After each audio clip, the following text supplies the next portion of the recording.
Tuesday, March 19th. Here we are on a nice little 6-game Tuesday slate. This is perfect. This is the way Tuesdays should be. I'll take this. Lofty, what's going on, man? Oh, not much, man. You got the Lakers in action, so that should be enjoyable. Yeah. They get to get assaulted by the Bucks. Mm-hmm. No Embiid. Maybe no Giannis. Who knows? Maybe no Giannis. Right. So, yeah, the slate's definitely got some spice to it for only 6 games. We'll see what happens with these injuries, though, because at this point, I don't know. I mean, Cousins is out, right? Yes, Cousins is out. Yeah, so you got no Cousins, you got no Embiid. You might not have any Giannis, which I could very much see them just resting him. Why not, right? Strikes me as the perfect time to do it. I don't know where they stand in the standings, though. Oh, they stand. They're fine. And then you've got they're 2.5 games up on the Raptors. Yeah, okay. But right, I'm saying that you're finishing first or second, right? Yeah. For sure. And then you got the Minnesota injuries too. So no Teague, Derrick Rose doubtful. For 6 games, there's a bunch of pretty notable injuries. Cody Zeller's still doubtful. Yeah, it's a lot. Yeah. Well, that's what we're here to do. Break it all down. You got that right, guy. NBA Strategy is the promo code. 50% off your first month with us. Any package you choose that is monthly, including stuff with Fantasy Cruncher. You just enter NBA Strategy, one big word while you're checking out. There's a button that'll say, have a promo code. You click that, and it gives you the space to enter that code. So if you're ever curious of not being able to find it, don't just immediately click submit. I promise it's there. No sponsor today, but shout out to Thrive as always for being a place where I dominate Adam on a consistent basis. What else we got? I think we should just dive in because honestly, we need every minute we can get. Let's get it, man. Alrighty, here we go. First game up. My Charlotte Hornets taking on your Philadelphia 76ers. Not really a true statement, but we'll go with it. 111. I mean, it is. I mean, I do not cheer for the Hornets the way they that are you your cheer Charlotte for Hornets. I see you wearing Hornets gear all the time. That's a true statement. I do. I don't think I bought a single piece of that. Oh yeah, of course you didn't. I bet if they were 45-20 right now, you'd be singing a different song. Yeah, I'd probably claim them. Yeah, you would. Yeah. Damn right you would. Yeah. Well, they're not 45-20. They'll basically never be 45-20 until Jordan sells the team. If they were 45-20, they'd have played 5 fewer games than the rest of the league too. So that would be weird, but you get the point. Yeah, they would need to draft better than Malik Monk. Yeah, 45-20 because they're never. Oh, hey, they got anybody. Frank Kaminsky. That's good, and not 4 draft picks. Right, although in that same unprotected Kings pick. It's like the Okafor draft too. I mean, there were some bad picks there. Yeah. But anyway, yes. Sixers are favored by 1 in Charlotte. Base up spot for the Hornets. Kemba, 8,600 on FanDuel, 8,100 on DK, 37 on Yahoo. And in case we're forgetting, he put an absolute beating on these Sixers earlier this season. And they lost. Yeah, dude, listen. Kemba Walker against the Sixers, almost every game this season. He's been wild. Now, granted, the one of them was just an outrageous. Was a 60-point game or something insane. He dropped. It wasn't 60, but what was it? So, yeah, it was. He dropped 60. He dropped 60 real points. Yeah. 67-4. The game prior to that, mind you, it was an OT game, but still. 37-9, 37-6-6. Those are Kemba's. Those are Kemba's games against them. I think it's more interesting to read off his shot attempts. 34, 29, and 31. Oh yeah, outrageous. Just outrageous. I was just looking at the DraftKings point game log, see if I could pull this up. 81, 56, and 60. Yeah. So not bad. All 3 of those games happened at basically the same salary structure that he's at right now, too, just in case you're curious. Yeah, and all 3 of them happened around a relatively similar period in the season. So they happened from October 27th to November 17th. He whooped the shit out of them 3 times in 3 weeks. Exactly. I know Butler was active for one of them because he knocked down the game winner at the buzzer, It but had to be that late November one, the yeah, 17th. it was. But aside from that, like Oh, the team's definitely different than what they were. I mean, the Sixers have made quite a bit of adjustments. That's not a terribly big deal to me. I think Kemba here at home at this price is a really fine play. Now, it always comes down to what's the rest of the position look like? What's the rest of the slate look like? And Antetokounmpo 11-3. I think both of us wouldn't be shocked if he didn't play. Uh, he tweaked that ankle pretty bad. If you watched the game the other day, he stayed in it, but he looked like he was in some pain. You got Harden, you got LeBron, no Joel Embiid.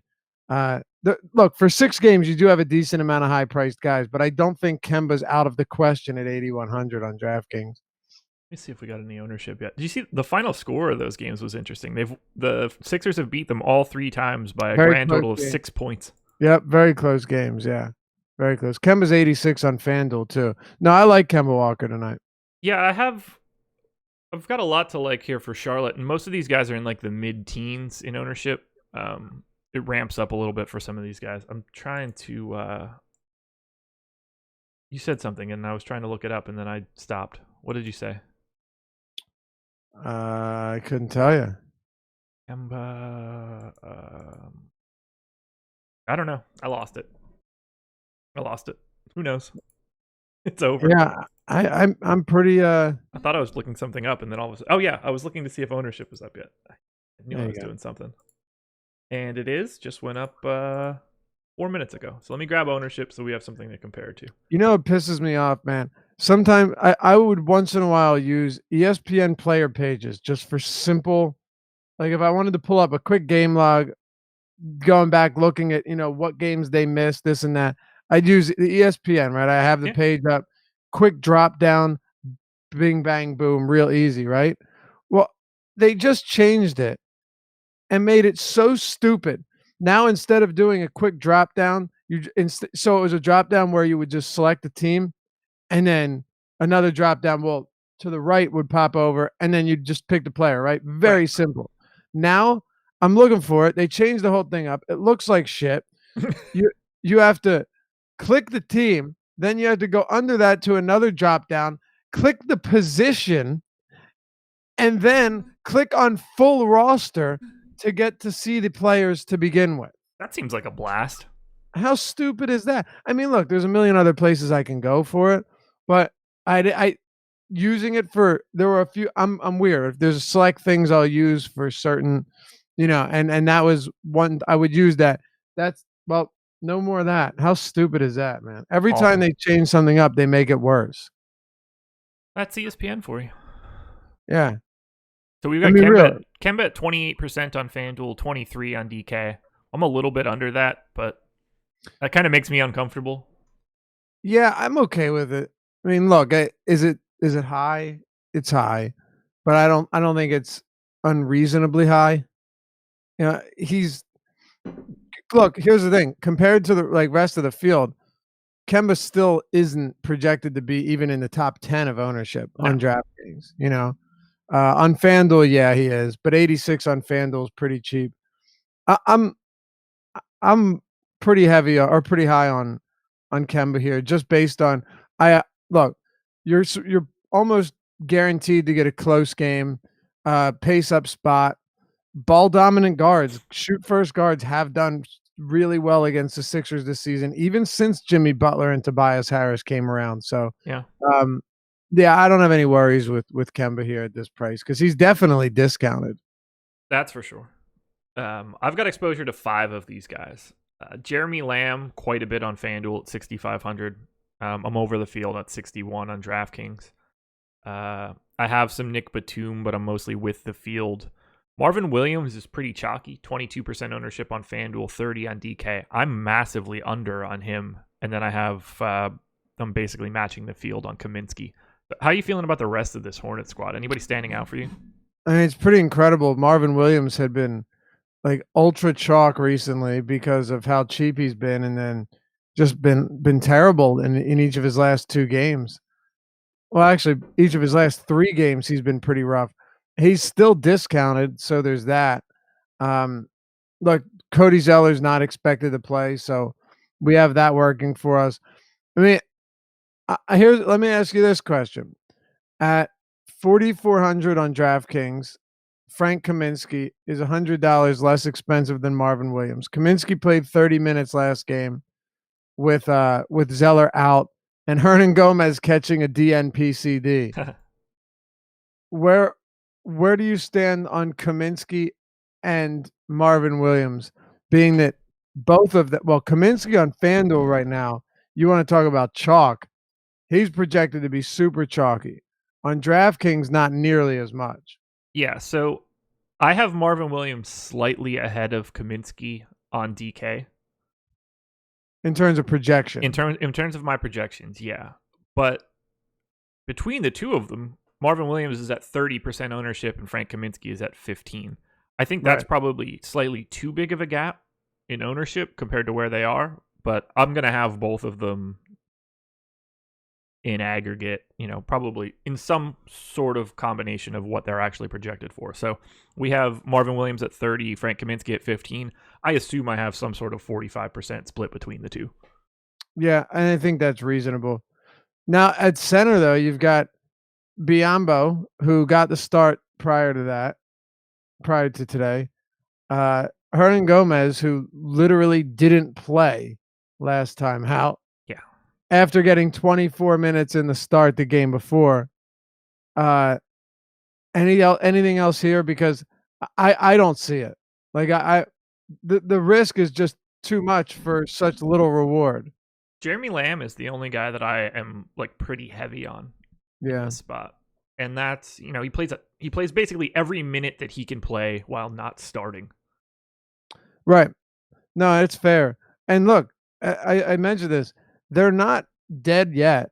No. I mean, it's unlikely, it's improbable that they're going to finish in the playoffs, but they're 2.5 games back. It's not completely out of this scenario. Or look, 13% chance per 538 right now. Right. Cody Zeller was just officially ruled out, by the way, so that's good. You don't get a lot of news at 9:35 a.m., but I'll take it. Yeah, exactly. Batum, the one thing about Batum that I've been talking about recently is he's just getting monster playing time. Yeah.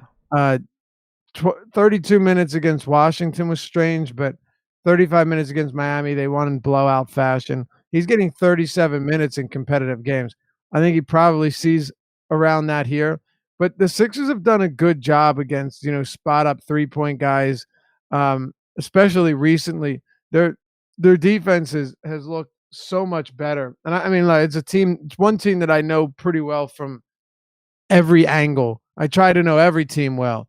But when it comes to the Sixers, I know pretty much everything about them. And the way they've been able to rotate on defense and just get to the shooter and close out on the shooter when offenses are moving the ball, they've looked like a different team. I think Batum could struggle here. I'd much rather go Lamb as somebody who can create his own shot and isn't just going to stand around doing nothing all game. I think it's a better spot for Lamb than it is for Batum for sure. I agree. I definitely agree there. Let's talk Philly. Sure, let's do it. I'm getting a couple of these guys quite a bit. Very little Tobias. I'm over the field on Ben Simmons. I'm over the field on Jimmy Butler. Butler at 7,100 on DraftKings with him beat out is kind of nuts to me. Butler is $100 cheaper than Harris on DraftKings and $1,000 more expensive on FanDuel. Yeah, and it's been that way. Yeah. How do you feel about the big three? Anybody jumping out for you? Yeah, I like Jimmy Butler quite a bit here. Yeah. He's been pretty enigmatic since coming to Philly. Tough guy to gauge, right? Yeah. He'll have first halves where he shoots 3 times and then he shoots 15 times in the second half. It's really hard to gauge what's going on with Butler, but look, against Milwaukee, he was in it. And he was he was passionate. I remember like throwing his hands up because he wasn't getting the ball. You haven't, and not in a bad way, not in the way where it's like, all right, asshole, settle down, but in the way where like he was in it and really. You've seen some Sixers games since he's come over. Yeah. A lot of people question whether or not the passion's there, or if he's just trying to be a team player. Well, that shouldn't matter today because Embiid is out. Yeah, I like Butler a lot. I will say Harris has come back down to earth after that fiery hot start. Oh, he's not shooting 70% from three or whatever that people thought was going to continue. Well, here's the thing: he's a very good 3-point shooter. Fantastic, but you're not going to knock down, 70% of them. That is the problem. Now, mind you, much like we saw with Paul George, sometimes the regression just slaps you in the face, and then you kind of find yourself you find your middle, you find your level later on.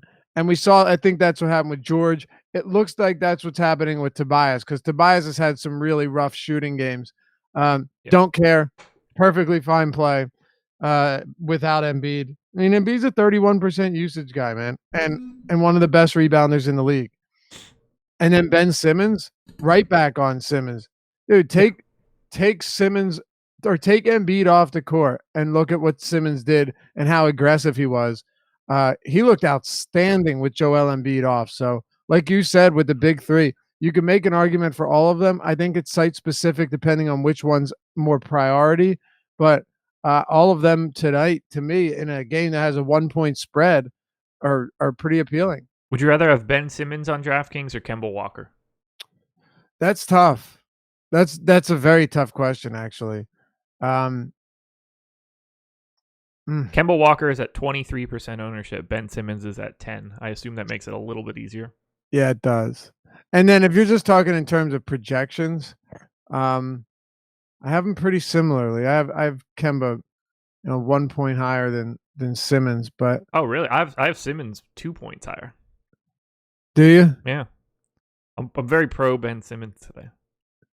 Yeah, I mean the Embiid adjustment certainly makes a difference. Yeah. And I'll get back to that in a second, but yeah, Simmons should play. The big thing about the Sixers, man, is that they need every win down the stretch. Yeah. And their schedule is way easier than the Pacers. So over the last, 12 games or whatever. They're what, a game and a half back? Yeah. Oh, the Pacers? The Sixers are or the Pacers are, yeah. Yeah, the Pacers are a game and a half back of the Sixers for the 3 seed. Look, you got the Sixers. The Sixers have the Hornets, the Celtics, the Hawks, the Magic, the Nets, the Timberwolves, the Mavericks, the Hawks, the Bucks, the Bulls, the Heat, and the Bulls. That's a pretty easy schedule to close out the season, but you need every win you can get. So I'm locking all these guys in for 35, 36 minutes tonight. Yeah, I might need to bump Harris and Butler up. I have them both at 34 and Ben at 36, but I can certainly go a couple more. I mean, you could be right, but they're all playing a lot of minutes. Yeah, I mean, if I were going to make any changes to it, they would be going up. Right. I'm on the fence there. And then, of course, there's Boban. Yeah, so at 6,800 on FanDuel, you don't have to pay attention to him. That's just, you're good. Hold on. Is Boban 68 on FanDuel? Yeah. That's insane. Yeah. On 41 at 4,100 on DraftKings, he's the chalk, 53% owned. Dude who's playing 10 minutes a game is 6,800. It's weird.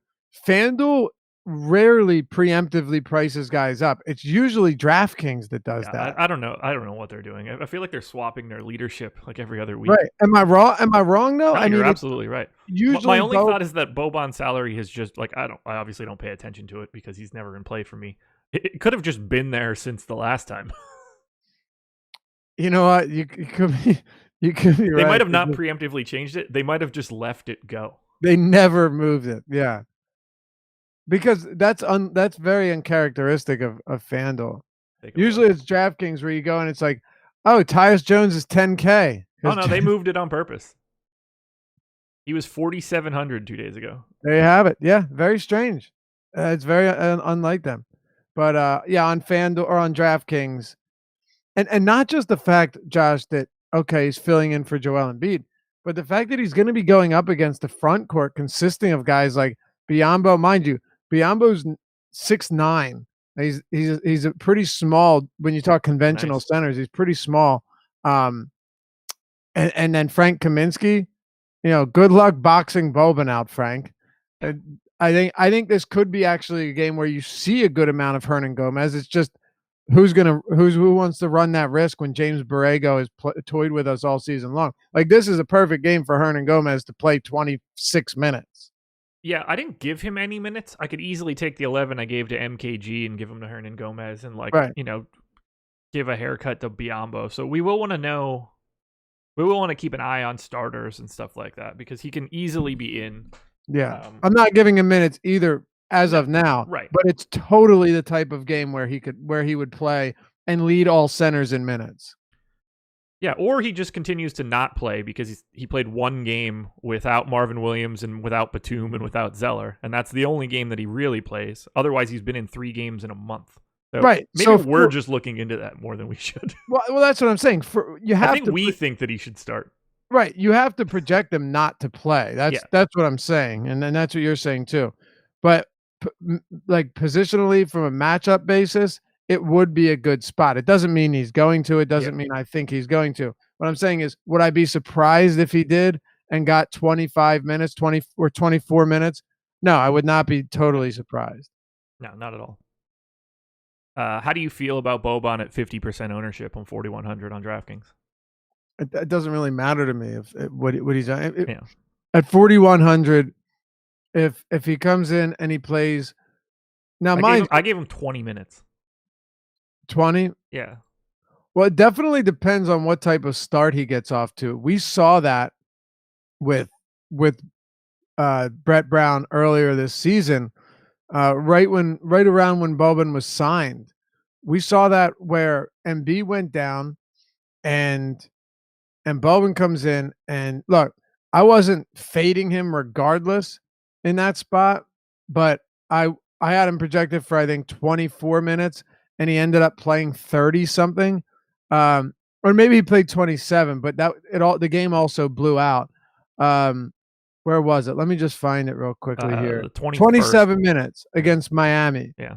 No, it didn't blow out, but there was a reason. I'm pretty sure. He played like 15 minutes in the first half or 16 minutes. So I don't think Brown's totally afraid to – God, this new ESPN's so stupid. I don't think Brett Brown's afraid to play him additional minutes whatsoever. I'm giving him more than 20 minutes. I'm going to give him 24. And at that case, I'm going to get quite a bit of Boban. Sure. Yeah, I gave him 20, I gave Bolden 16, and I gave Amir Johnson 12. Okay. Yeah. And so I kind of feel like they probably hot-handed a little bit, as hot of hands that like Jonah Bolden and Amir Johnson can get. I think that's definitely a possibility. Because there's no real big men on Charlotte that matter. Right. But even if I project Boban for 20 minutes, I'm likely still going to get plenty of him. Yeah, like I got north of 30. So right, I'm there and I get it and I'll be there. Right. It totally makes sense to me. And if you think that he plays more than 20 minutes, like every minute you give Boban is massive. Yeah. Like every minute's like 15% more ownership than you have. It really is. It really is. I know. So if you think 20 is too low, like feel free to bump up exposure to him because that makes perfect sense to me. Look, if I don't set with the way I have him projected right now, if I don't set a cap on Boban, I'm getting 100%. It's that simple. Yeah, exactly. I don't have any interest in Redick or anything else on the Sixers. No, you know how I feel about Redick. Yeah. Nice guy and all, fun podcast, but not someone I like to play for daily fantasy purposes unless he's cheap enough. And look, even with Embiid out, Redick is still just entirely dependent on scoring. Yeah, he's too expensive for it. What's that? He's too expensive for it right now. Right.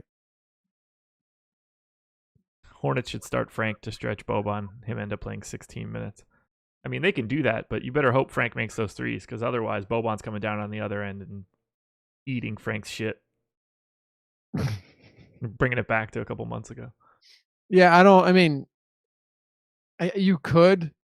The problem is defensively, number one, Ben Simmons is going to kill you in the paint. Yeah. Now, we actually saw this. I don't want to go on a tangent here, but it's kind of Sure you do. important. I know. This is the reason though, and you know that this is why the Sixers can make really, really difficult matchup nightmares for opposing teams. They actually did this to Milwaukee the other day. When Giannis was off the floor, Ben Simmons would drive to the rack and get there easily. Put Giannis on the floor.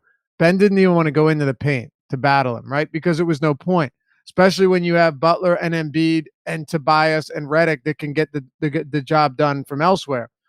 When Giannis came off, Ben would just drive straight into the paint, didn't care if he was doubled, didn't care if they sagged back, and get to the basket. Yeah. If you've got Frank Kaminsky and Marvin Williams in the front court, your ability to protect the paint is going to be brutal. You don't think Frank Kaminsky's slowing down Ben Simmons? Yeah, exactly. So you better hope that Kaminsky's splashing those threes because that's why you're doing it. So I mean, from the whoever made the comment, I get what you're saying, but it could absolutely backfire in a huge way as well because the Sixers have firepower from so many different angles. Yeah, the problem there is just that Frank Kaminsky isn't good enough to employ that across both sides of the ball. Right. You know, that was the thing like with Mirotic the other day. Mirotic finished with 1 for 7 shooting against the Sixers. And yeah. When it's funny, like Giannis had 50 points? Yeah. It is interesting that, well, number one, he's so good that they stayed competitive till the end because of Giannis and solely because of Giannis and DJ Wilson. But obviously, goofy looking fellow, by the way. They just could not knock down threes, and Giannis still kept them afloat. He is a special, special player, man. Dude's he legit. is really special. I love that guy. Give me both. Let's go to Atlanta. I love the win for the Sixers, but you know. Yeah, I'm sure he did. Hawks and Rockets. 112.5 implied total for the Hawks. 120 for the Rockets. Only real piece of news in this game is like pay attention to Eric Gordon. He's gonna sit out at some point in time in like the next week, but we don't know when that actually is. So who's that? Harden? What? You say Harden? Gordon. Gordon has been. D'Antoni said that Eric Gordon is going to get a game's rest sometime soon. They've got like 4 games in 7 days or something like that. So okay, just something to pay attention to. We'll start on the Atlanta side. Pace down spot. Rockets defense has been fantastic as of late. So we've got Trae Young at 7,900 on FanDuel, 7,200 on DK. I'm getting some Trae Young, but not as much as the field. And then I'm basically not getting anybody else on Atlanta. So the floor is yours. Is anybody standing out for the Hawks for you?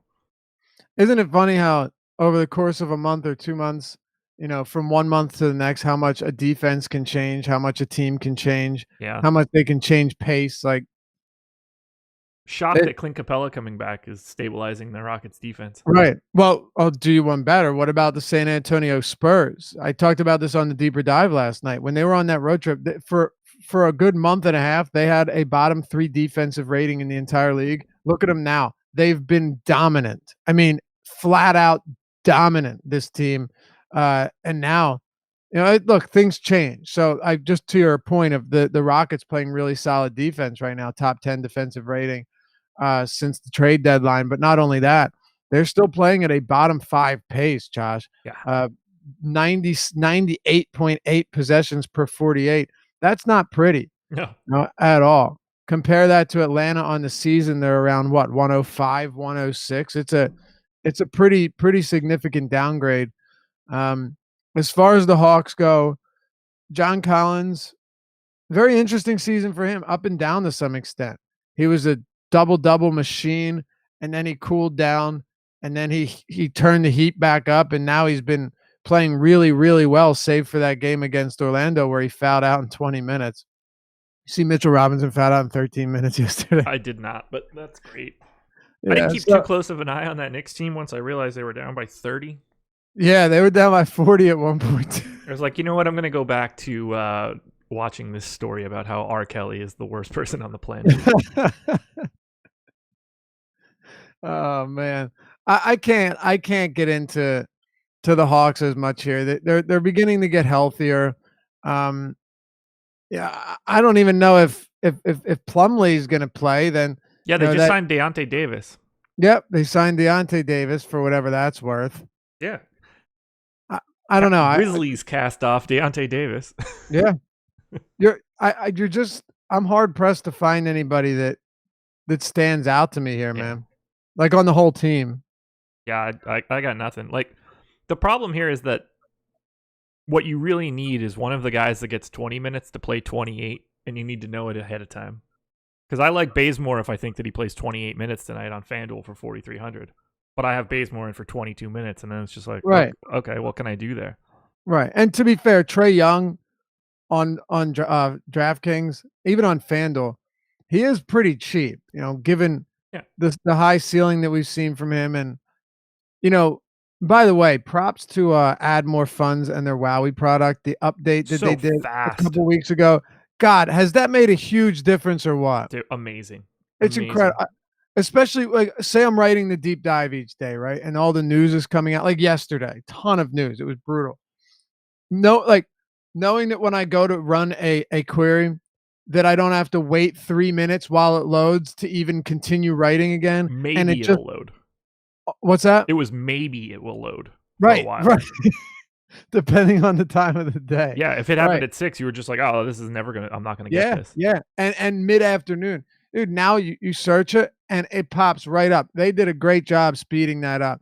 But yeah, Trae Young since the trade deadline, 1.34 fantasy points per minute, 30% usage, 41% assist rate. His numbers really are strong, and he is discounted. I think as a tournament play, he's fine because you're getting him at a discount, but it's not a great spot. Chris Paul's still a great on-ball defender. Trae Young's just the one guy based on price where I could say, yeah, if this game stayed close, I could see him having a really solid effort. But yeah, I got 14% Trae Young, but he's at 21% expected ownership. Do you think he's that price tag? Do you think he's starting to get fatigued? We're seeing it with a bunch of these rookies. It would make sense. I mean, he's got a diminutive frame. He should be the first guy that starts to break down. Frame. I like it. Yeah. No, I agree. All right, let's talk Rockets. Massive pace up spot for Houston, which I feel like I say every day, but this one's super legit. I have them gaining 5 possessions. I think you do say that every day. That's because every time they play somebody, it's a massive pace up spot because they play so damn slow. 120 implied total is the second highest on the slate, so they're moving quicker. They should score a ton of points. Hawks defense, not exactly something I'm super worried about. James Harden is 12,300 on FanDuel, 11.2 on DK. I didn't go too crazy. Like, we've got him at 27 and 24% on both sites. That's about where I'm at on both sites. He's James Harden. He's got a 40+% usage rate, and he's playing the Hawks. I assume that he'll play really well. He's a decent player, yeah. Yeah, against the Hawks. Imagine, okay. Picture. In another world, the Atlanta Hawks managed to keep this game close. Harden's going to go insane. And honestly, I wouldn't be even the slightest bit surprised if this game does stay close. 7.5 point spread is really not that crazy. No, not at all. It's really not. Yeah. Now the only thing is, okay, for example, if Paul was out, Harden would be in every lineup, and you literally could not make it.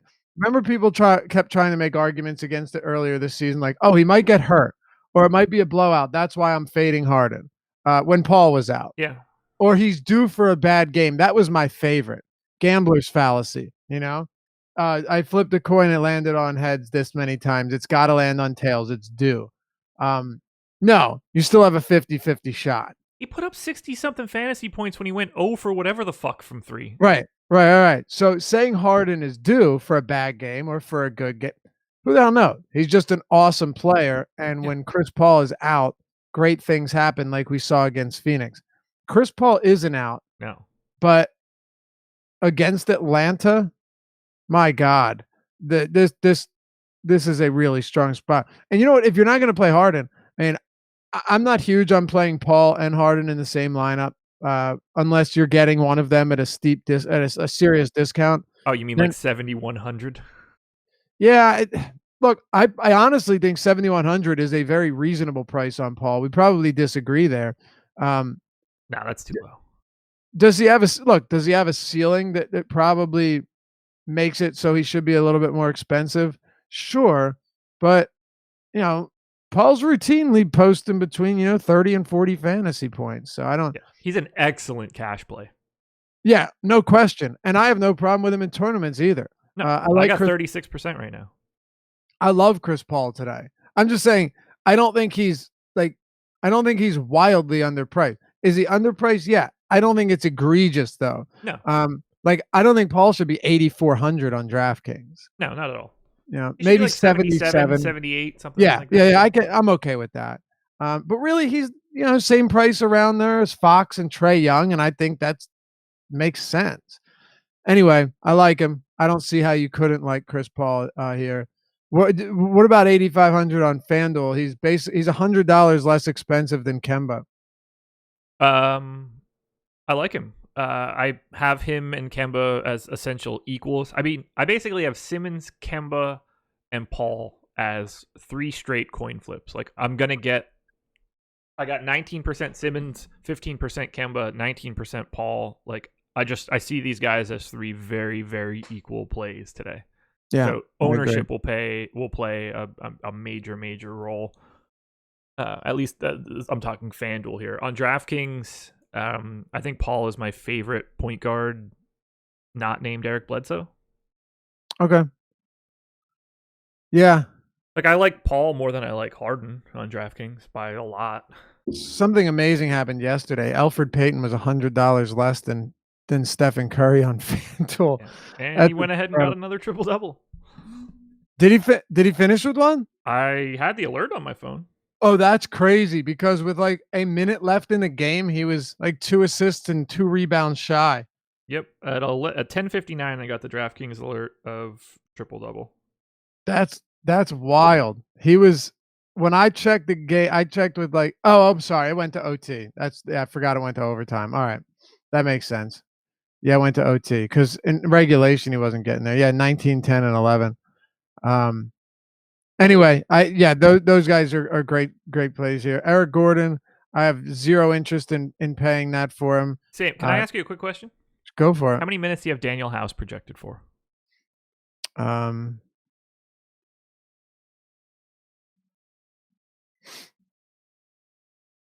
I have him projected for 20 minutes. Okay, so can we go over Houston minutes quick? What do you have him at? 8. 8? And, I can move all of the non-starter guys around, I guess. If they're healthy and everybody is in, I don't know how he gets to like the massive minute numbers. So I've got Harden at 36, Paul 34, Capella 34. I think we're all probably in the same spot there. I gave Gordon 32. Need him to be out for this to really make a difference. And then I have PJ Tucker at 34. Anything crazy there? No, not at all. By the way, I messed up. I have Rivers at 20. I have House at 12. Okay. Yeah, I have Rivers at 16, Gerald Green at 16, Fareed at 16, Shumpert at 14, and House, there's only 8 more minutes left after I do all of that. Right. So there's your difference. If you had given you said you have Rivers at 16 minutes, right? Yeah. Oh, that's not the difference. So I have Shump at 11. I have Shump at 14. Like, so I can It's easily really flip-flop those two things if I wanted to. But I don't ever get enough minutes for House if everybody is playing for him to even be feasible. No, it's difficult because you look at the minutes that he's played and you say, okay, man, this guy's playing a ton of minutes. Right. But how do you get there is the question. It's really difficult to get there. And I think it's a good question that you ask because it's really difficult. Now, so here's one thing. What do you have PJ Tucker at? 34. All right. Yeah. So do I. And the question is, does PJ Tucker begin to lose playing time going forward? He might. I mean, he shouldn't, but he might. Yeah. I mean, maybe in the regular season. And I can put PJ Tucker down to 30 and take another minute or two off of everybody, but He got 28 minutes with Rivers and Fareed out, so there's a ton of time. Paul Right. was out the game before that. Like there were minutes available. If Eric Gordon sits, then I think House gets like 24, 26, whatever. But if everybody is in, I'm not really sure how I get him to those minutes. I don't expect Shumpert to play 31 again. Right. Look, I talk too much as it is, so I'll keep this short. I don't see any way right now as it stands that House is viable for fantasy purposes. Okay, that's what I wanted based to on hear. that. Do you have any interest in Clint Capella? Yeah, Capella's fine. He's not one of my top plays though. He's not. I have Capella as a decent value here, just on a point per dollar basis. There are a few other players that we'll get to that I like quite a bit more. Now, I will say I don't think center is as deep as we've seen it for most of the year. And Capella's got a nice pace up spot. Atlanta's done a decent job of preventing, rebounding rates that are actually good for opponents. It's all the pace, it's the fact that they run so many, that there's so many additional possessions. So obviously I have no issues with Clint Capella here. I got him playing 34 minutes, but he's not a top play of mine tonight. What about you? I have very, very little. Yeah. Rockets coach Mike D'Antoni said he's willing to use smaller lineups, PJ Tucker at center, if it means Daniel House gets more playing time. So that's what I was saying a minute ago. So I don't know who doesn't get the minutes then. Didn't you just say including PJ Tucker? It said smaller lineups with PJ Tucker at center. So with PJ Tucker at center. Okay, I thought you said that PJ Tucker could lose minutes. Which doesn't make it easier for me to find those minutes. No, that's kind of because at that point you're basically saying like these are coming from Kenneth Faried. Well, it means Fareed's not playing. Right. Yeah. Huh. But what does more minutes for House mean? That he plays 20? If he plays like he did this is a quote from D'Antoni. If he plays like he did on Friday, you'll find 30 minutes for him. Jeez. If Tucker's playing 30 minutes, that doesn't work out. So he'll play in different places. Yeah, I don't. Right. That's the thing. Like PJ Tucker's monster minutes make this really difficult to evaluate. Does Fareed play 5 minutes? Yeah, does Tucker if Tucker plays 30, that's fine, but who knows? Well, see, I was gonna say that's the fascinating part for me. PJ Tucker defensively is good, but he is not a staple of any lineup. If PJ not Tucker in the regular season, at least. If PJ Tucker is playing 35 minutes routinely, and D'Antoni took 8 minutes from him, and now he's playing 27 minutes, then House gets another 8 there. He pulls some from wherever, Fareed a couple from, because you can move him around. D'Antoni doesn't really. He's big on the positionless basketball thing when he needs to, so it's possible, but still, let's remember who this is. It's Daniel House. Well, and that's the guy that was on a 2-way that just signed a minimum deal for them. Like we don't need to reinvent the wheel trying to get Daniel House minutes. That's the problem, though, is that everything has to go right. It's not just that Daniel House,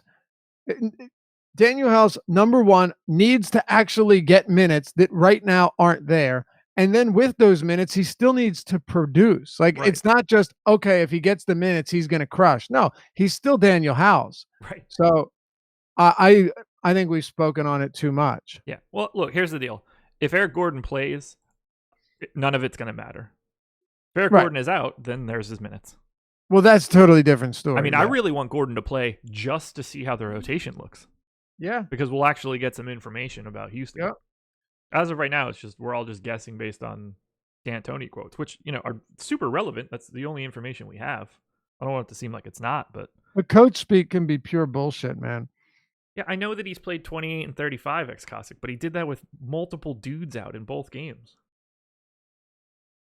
That matters. Ex-Cossack's the same one the other day that said Laffy only reads the headlines when we were talking about the college admission scam. I think he assumed that I thought these kids were getting in and not actually going to the university. No, sir. I at least read the first paragraph. You hate Aunt Becky. Man. We won't get into that. It's funny. Someone though said we should play a game where each show Laffy brings up a current event, a recent breaking news piece to see if Josh has heard of it or not.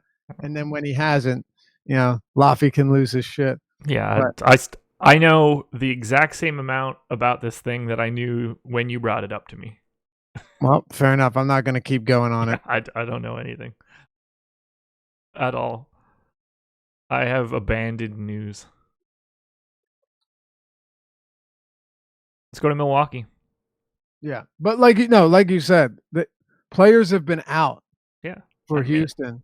Yeah, no Austin Rivers, no Kenneth Faried on the 17th, no Chris Paul on the 15th. I mean, that's 30-something additional minutes that can be allocated to the guys that play. And clearly, it doesn't matter who's out at what position unless it's like Capella. Even if it is Capella, throw Tucker at the 5. D'Antoni's going to look to get House those minutes, no matter who's out. And it doesn't matter what position, because if it's Capella, you can go small. You can move House into a smaller lineup with Tucker at the 5. If it's Chris Paul out, you move Harden to the 1 and slide Gordon to the 2 and throw House in at the 3. Like, there's a lot of ways you can do it. They've had 30 to 35 free minutes available in the 2 games that House has been back. Right. There's only so many minutes. You can't manufacture minutes that aren't there. Let's head to Milwaukee. 124.25 implied total for the Bucks. 111.75 for the Lakers. 12.5 point favorites. So, as of right now, based on the line, Giannis is in, because I think the Lakers are dog shit too, but if Giannis isn't out, they're not 12-point favorites here. So, just something to keep an eye on. The line implies that Giannis is playing. Big time pace up spot. Best matchup on the slate. Highest implied total by a mile. Really difficult to not want to look at Milwaukee. So, Giannis Antetokounmpo's price on FanDuel. $13K. 11.3 on DraftKings. He's not getting much ownership, certainly because of the Q tag, but if he's in, like, I'm going to have some Giannis. Yeah. I have to assume for now that he's playing. Like I said, he rolled his ankle and then came back. Like, he didn't even leave the game, right? He rolled it on a foul, went straight to the free throw line, knocked him down, and kept going. Played 36 too busy minutes. calling Ben Simmons a baby. Yeah, that was great. Those were 2 fun possessions where he posterized Ben and then Ben dunked on his head on a putback on the next possession. It was a really fun game, actually. Yeah. Good. That could be a good rivalry for some years to come. But if Giannis plays, I can tell you, I'll put it to you this way. If Giannis Antetokounmpo plays against the Lakers and we're not worried about any injury, I have him as the top play on this slate. And actually, it's not that close.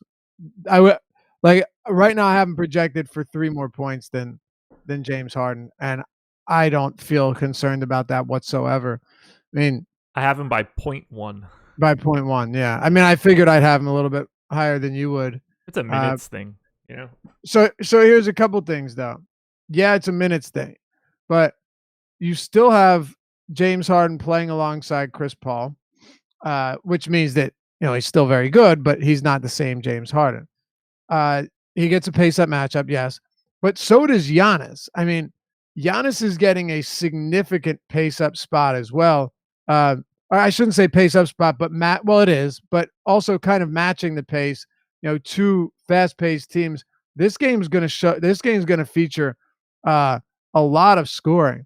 And you look at it since the deadline, the Lakers are playing at a top 5 pace. The Hawks at top 9 pace, basically almost identical here. Milwaukee playing at the 8th fastest pace. This game should be the highest scoring one on the slate. Of course, you could see it be Sacramento, Brooklyn, Golden State, Minnesota, but you got a 236 total here. If you're someone that worries about blowouts, then, so be it. I'm not. And I see Giannis being an absolute monster play in the event that he's active. And like you said earlier, I mentioned earlier that they're still fine for a top 2 seed. That's not going anywhere, right? But I'm sure they'd love to get first and secure home court advantage throughout the postseason. The Raptors are currently 2.5 games back. I think they're safe, but you still want to win these games. I have Giannis for 33 minutes, and he's still the highest projected player on the slate by a little bit. I wouldn't put him at 35, obviously, but if I did, I'd have him projected for like 68 fantasy points or something insane. Yeah, it would be nuts, man. It would be Yeah. nuts. Oh yeah. Imagine if he was playing Bradley Beal minutes. But he'd be over 70. Oh yeah, easy. Easy. Yeah. I've been projecting Beal for what, 39 minutes a night? He's been on 40 for like a week for me. Yeah. Um, At 39 minutes, I have Giannis projected at 76 fantasy points. yeah, I have him at 39 minutes. I'd have him at 72 and a half. Yeah, just insane. Maybe more. I don't know. He's not the best play on his team, though. Eric Bledsoe, 7,400 on FanDuel, 6,400 on DK. I've got a ton. Yeah, well, Giannis is still the best play on his team, whether you like Bledsoe or not. Yeah, it's Bledsoe. Okay. I mean, are we having different discussions where price doesn't count or something? No, price matters. It's just Eric Bledsoe is still Eric Bledsoe. Like I like Eric Bledsoe a lot here. I take nothing away from Bledsoe. I think Bledsoe is a spectacular play. And having Brogdon off the court doesn't hurt either. But I he's Bledsoe, man. So here's the issue I have with Bledsoe. And tonight I don't have really any issue with him, but just in terms of the type of player he is more times than not going to give you that median like 30, 33 fantasy point game. He gets the Lakers today, though. He gets a nice, fast-paced, high projected scoring game. He's playing more minutes recently. I really love Eric Bledsoe. It's just Giannis is my favorite play on the slate. Okay. I get where you're going. I don't think you're crazy. I mean, it's really I'm never going to be like, yo, you like Giannis tonight? Right. It's semantics when you get down to it, because I understand where you're arguing from. Obviously, price is included in this, but I also think Giannis is too cheap at 11.3 on DraftKings.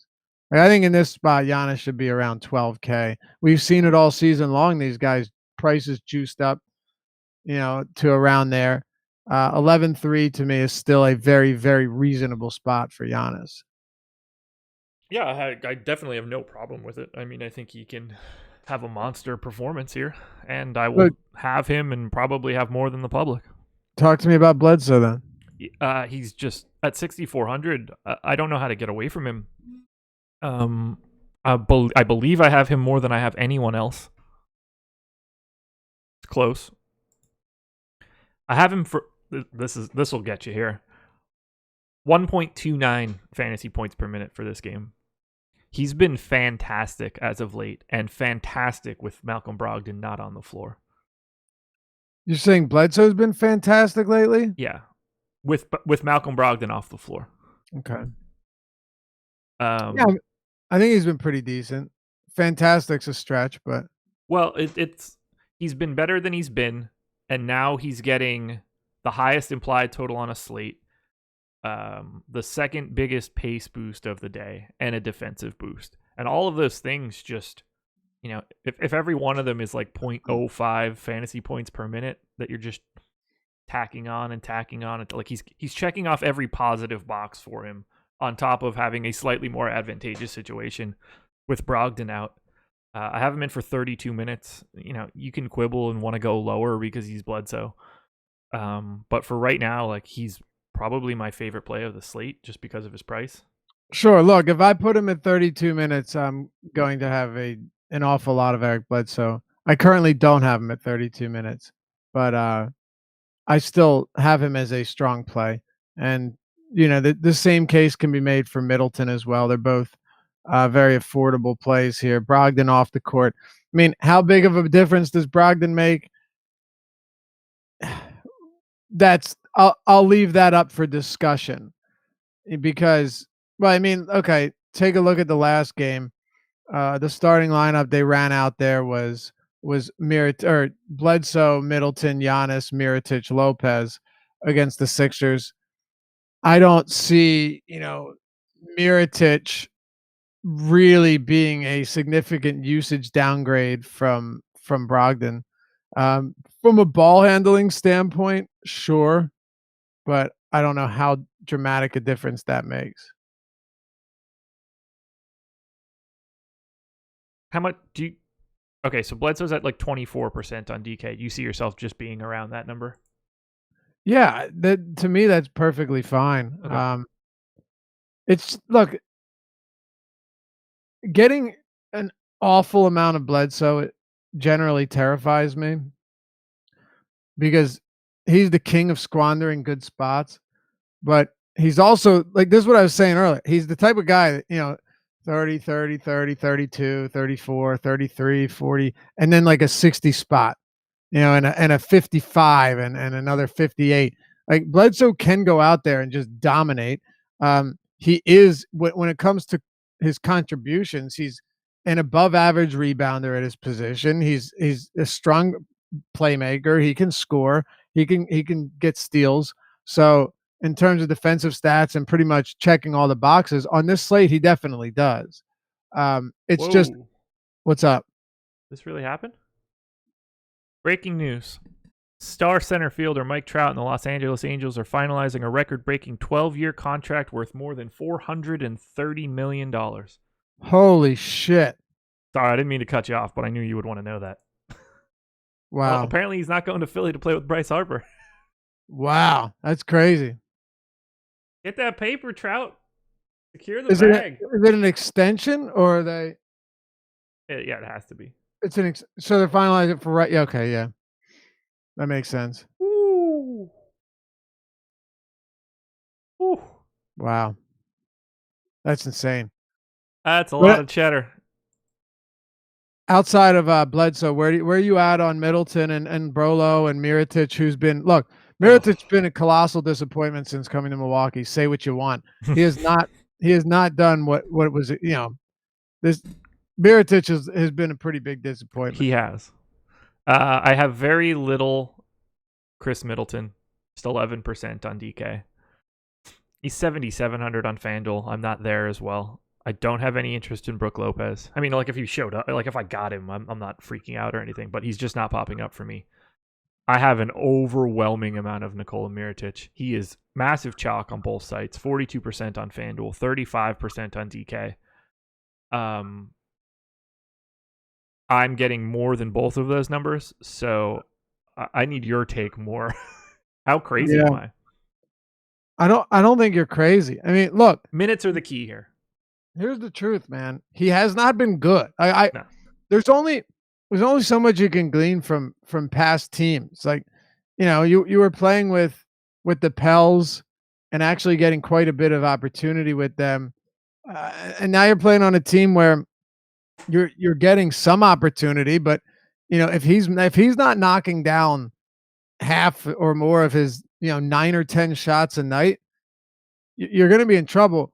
And peripherally speaking, you have Giannis, you have you still have just guys that can soak up all of these other stats. Even if Brook Lopez isn't a good rebounder, Giannis just soaks them all up. This is the only reason. Not to mention, this also puts Mirotic in a position that he shouldn't be playing.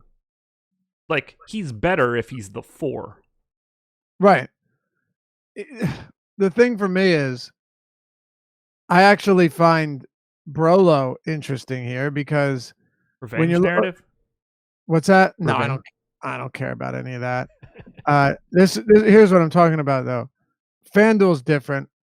Mirotic on DraftKings though, where you're talking MPE, power forward, center eligible, 35% projected ownership right now. Brook Lopez is at 6%, and he's only $700 more. Explain that to me, because I don't think there's a good explanation for it. Lopez is a phenomenal shot blocker. He's actually rebounding pretty well recently. He's going to get up on average more shots than Mirotic is, and he's going to play more minutes than Mirotic. So if we're talking about that massive disparity in ownership, 30% in the same matchup, two guys playing in the same front court against the same bad Lakers team, to me, I don't see how I couldn't get some more Lopez in there when a guy in Mirotic who's been playing like dog shit isn't even guaranteed to play 28 minutes is going to be 35-40% owned. I mean, I'm not really in any position to fight you on this one because I have more than the DK number of Mirotic and absolutely no Lopez. So, well, then you are in a position to fight me. Well, what I mean is that like, I don't know what else. Like, I guess I am. Yeah, I just don't see that, and it's mostly because of Lopez's only having center eligibility. Yeah, sure. I mean, that's obviously not a boon to his. I have them separated by 0.9 of a point, if that's what you're looking for. Okay, that's fair enough.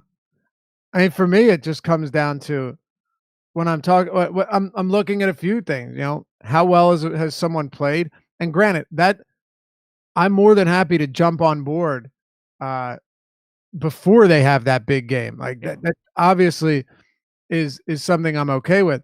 But if they're just completely ignored and completely unowned, when it's like, all right, this guy, yeah, and like you said, the eligibility makes a difference, but still, that to me is a huge gap, a 30% ownership gap in the same matchup on the same team in the same front court, despite Lopez playing more minutes. I guess the question is, how many on a per minute? What do you have Mirotic at? Just north of 1. Okay, and what do you have? 1.03 or something. Lopez 0.98. The guy that I would really have some interest to pivot in would be another center in this game, JaVale. Okay. Well, let me just say one thing before we go to that. DJ Wilson played 16 minutes last game and played really, really well.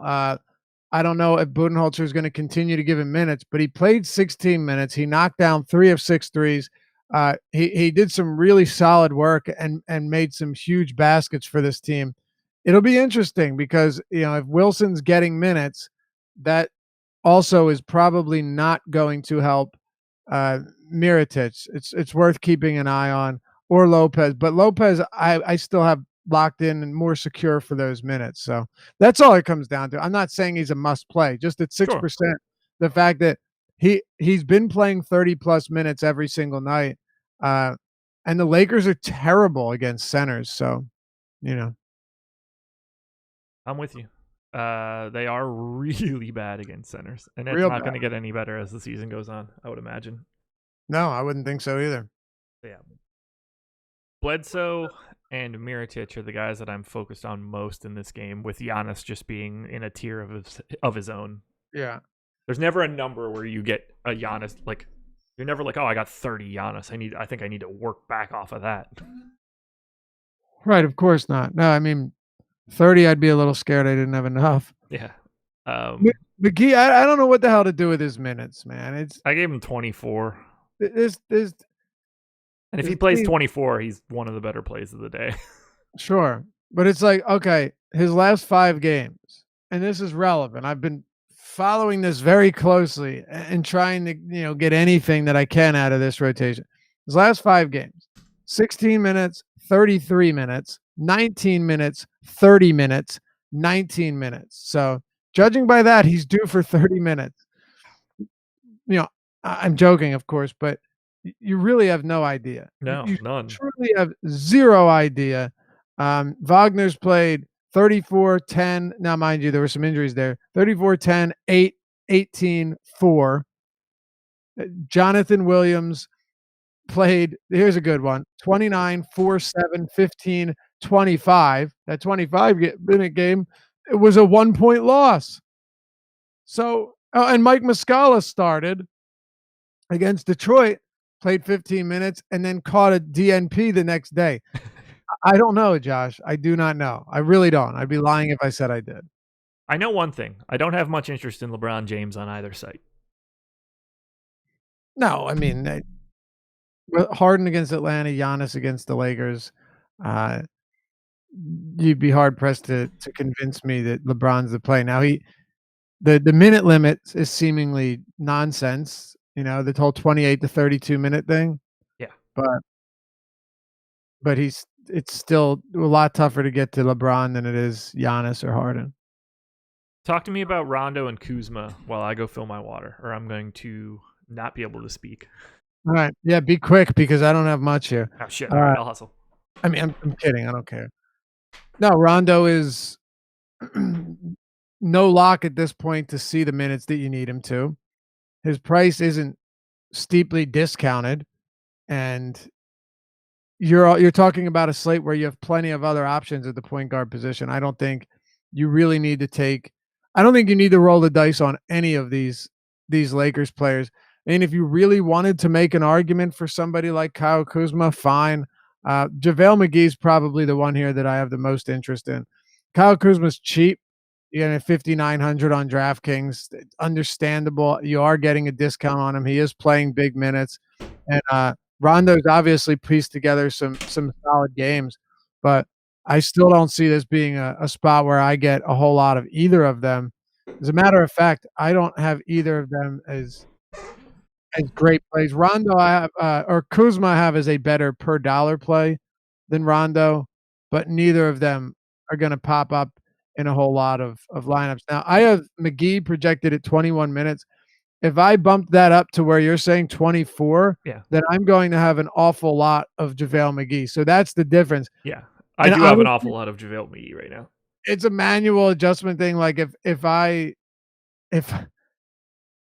bump him up to 24 minutes, everything's going to change. So I just have zero idea if it's going to, because the thing is, Josh, his range of minutes has been so crazy. It's not like 19 and 23, then 21, then 27. No, it's 1933, 1930. Yeah.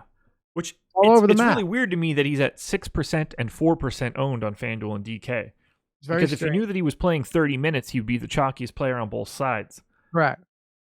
But I think most people are sharing the same opinion as myself, which means that he becomes a whole lot more appealing, knowing that it's very possible that McGee can play 30 minutes.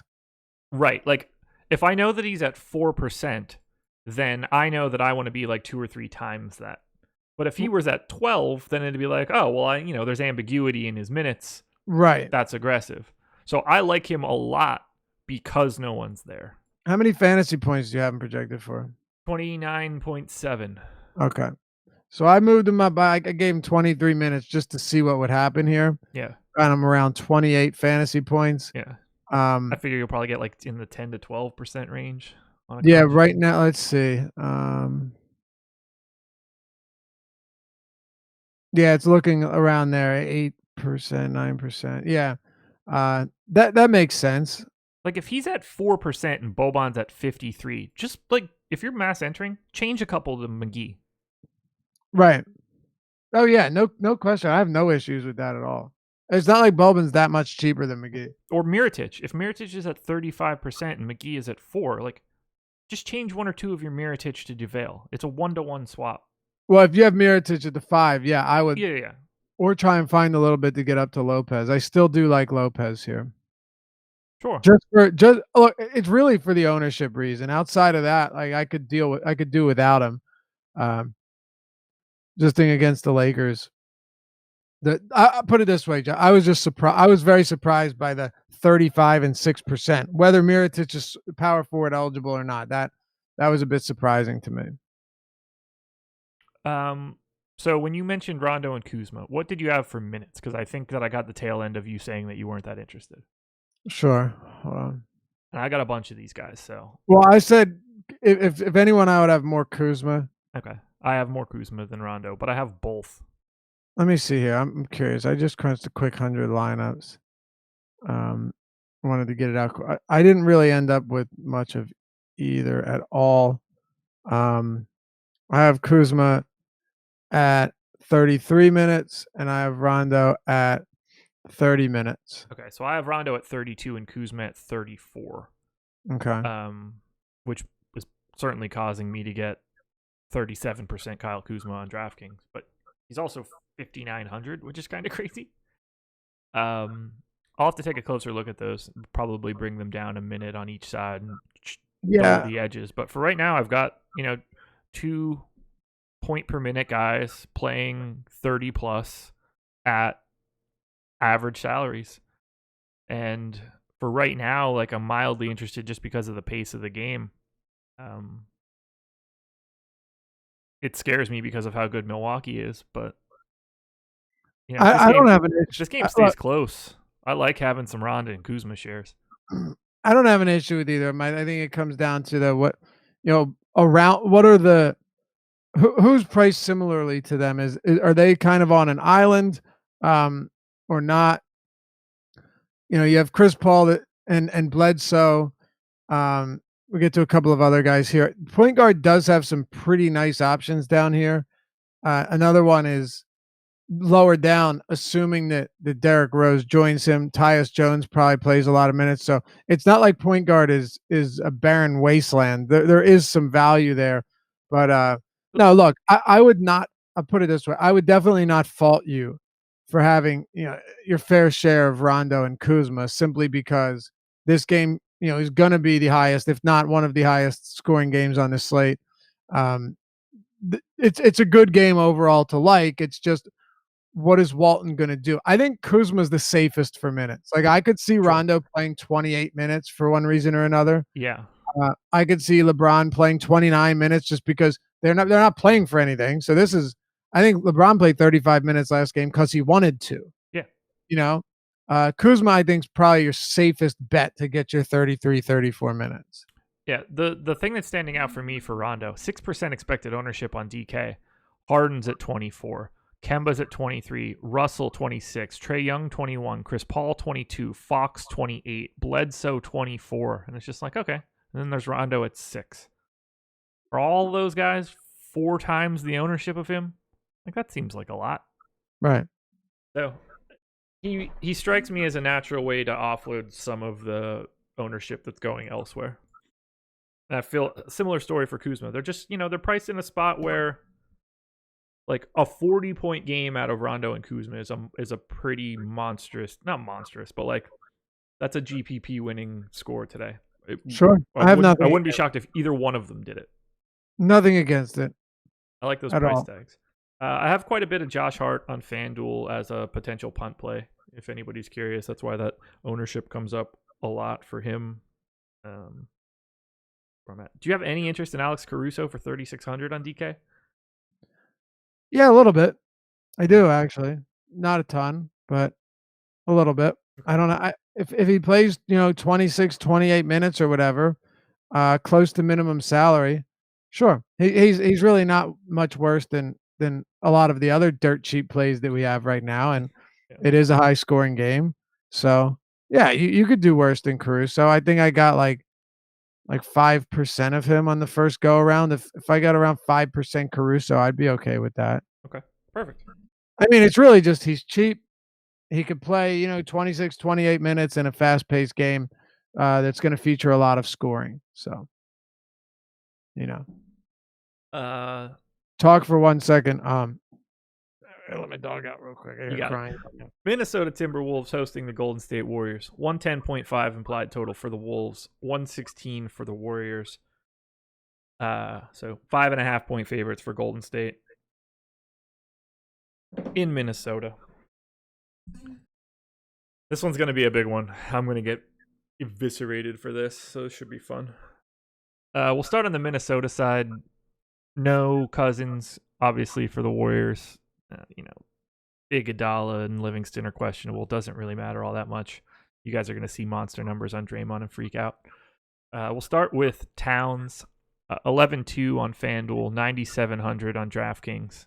Hard to not want at least some Towns. I'm under the field on both sites right now, but I can't make any arguments to not have him. Andrew Wiggins, though, has not been great in his last 30, just 0.81 FanDuel points per minute over that time. He is 6,400 on FanDuel and 5,400 on DK. I'm going to end up with quite a bit. I can't see a way to get away from it. Do you have any hot takes on Karl Anthony Towns for tonight? No, I like him though. Yeah, he's at 23% on FanDuel and 32 on DK. I'm coming in quite a bit below that. I mean, 9,700 on DraftKings seems pretty egregious to me, and here's why. There's because his name's Karl Anthony Towns. That would be one reason, yes, but something that I feel like people routinely forget about, Jeff Teague has made a difference in Towns' production this season. Sure. And and Jeff Teague's already out, so that just makes him that much more enticing to me. DeMarcus Cousins is out. I don't know if that's a good or bad thing. Bogut defensively is actually not the worst player in the world. I think he was the Australian League MVP before being signed by, or maybe Defensive Player of the Year and MVP. I can't remember. Fact of the matter is, Bogut can still play himself a bit of basketball. It's a back-to-back, though. So is he going to be, is he even going to play? Who the hell knows? He played 19 minutes last night. Yeah, I give him the 18 again. Yeah, and I think that sounds about right. The big thing, the biggest takeaway here is simple. Towns is underpriced. I'm assuming they're just baking the matchup into his salary on DraftKings, but to me that it's a bit too much. And he is, look, to be fair to Towns, he's had matchups haven't affected him all that much this year. Like he's had horrible games in great matchups and great games in bad matchups. This isn't one where I worry too much about it. You take Teague off the court, Butler off the court, Covington off the court, and we're assuming Rose sits as well. You take all of them off the court since the beginning of this season. Towns has played, look how quick that loads, 534 minutes, 35% usage, 21.5% rebounding. Here's the big one, 26% assist rate, 26% assists. Yeah. That's higher than Stephen Curry's assist rate on the season.